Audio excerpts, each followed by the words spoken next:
Chapter 10. The Jazz Room. Peter was laughing as he walked into the jazz room with Gwen. He had asked her out on a date earlier that afternoon.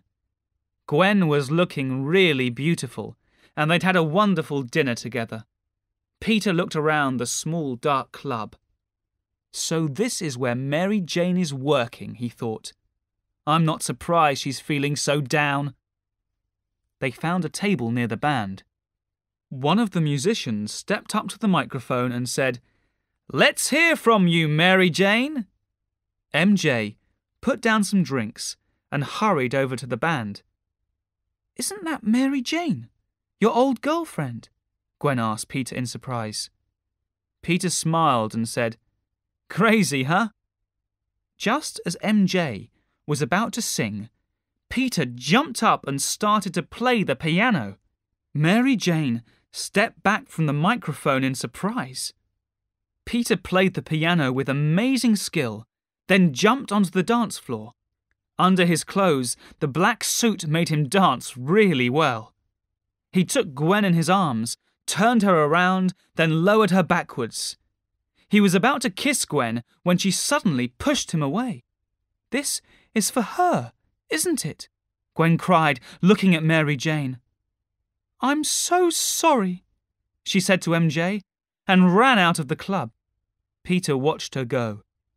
He didn't feel bad about using her. He had come here for revenge, and now he had it. The manager came over and asked Peter to leave. When Peter refused, he asked the doorman to throw him out.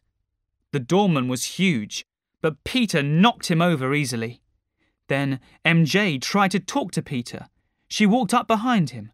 Without looking, he turned round and hit MJ. She fell to the floor.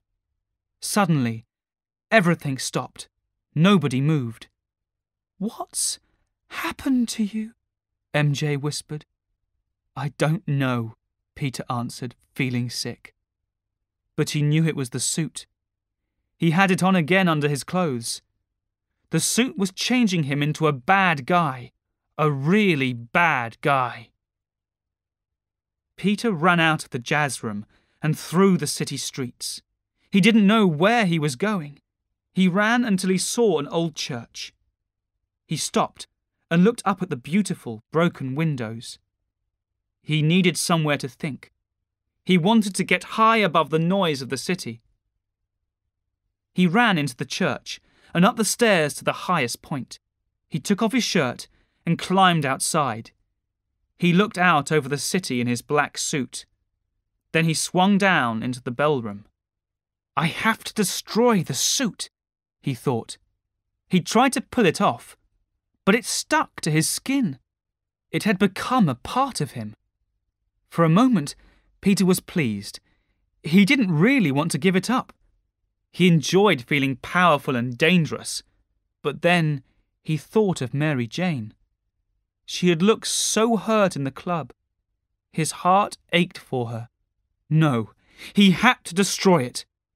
He tore at the suit with his fingers and screamed in pain. But it wouldn't come off. Then he fell back into one of the bells. Clang! At the sound of the bell, the black goo started to come off. Bits dropped from his body onto the broken floor. Clang! He rang another bell, and more fell from his skin. It dropped through to the floor below. Someone was standing there, watching this amazing sight. Eddie Brock. "Peter Parker is Spider-Man." Eddie couldn't believe it. "The two people who destroyed my life are really one." This explained everything. Peter was the only person before Eddie to take photos of Spider-Man. And now he understood why Peter felt so angry about the fake photo. Eddie had, of course, lost his job because of that photo. His life fell to pieces on that day. Gwen didn't want to see him anymore. He had lost everything. He had gone to the church to ask God for something. He wanted to ask for revenge. As Peter fought with the suit, bits of it fell onto Eddie. Peter had no idea that Eddie was there. The black goo landed on Eddie's hands, his face and his tongue. A bright white light shot through Eddie's body. He felt like he was on fire. He smiled crazily as Spider-Man's powers raced through his body. He became a terrible new enemy for Spider-Man. He was Venom. Peter was in the shower. He was washing away the last bits of the black goo from his body. For the first time in weeks, he felt clean. A little later, there was a knock on Peter's door. It was Aunt May. She was very worried about him. "How's MJ?" she asked. Peter shook his head. "I don't know. I haven't heard from her." "Did you ask her to marry you?" "No," he answered. "You were right. I'm not ready." "But you seem so sure."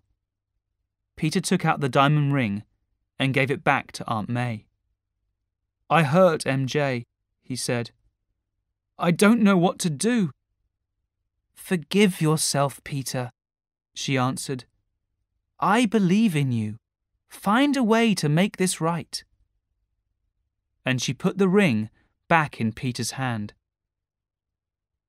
It was late at night, and Flint Marko stood in the street below his daughter's room. He missed her so much. Just then, Flint saw a man in black. He was watching him in the darkness. "Do I know you?" Flint shouted. "I'm the enemy of your enemy," Venom replied. Flint didn't understand. Eddie explained that they both hated Spider-Man. Together, they could destroy him. "I just want him off my back," Flint agreed. Eddie smiled. Sandman was the perfect partner. He put his arm around Flint's shoulder. "Follow me," he said.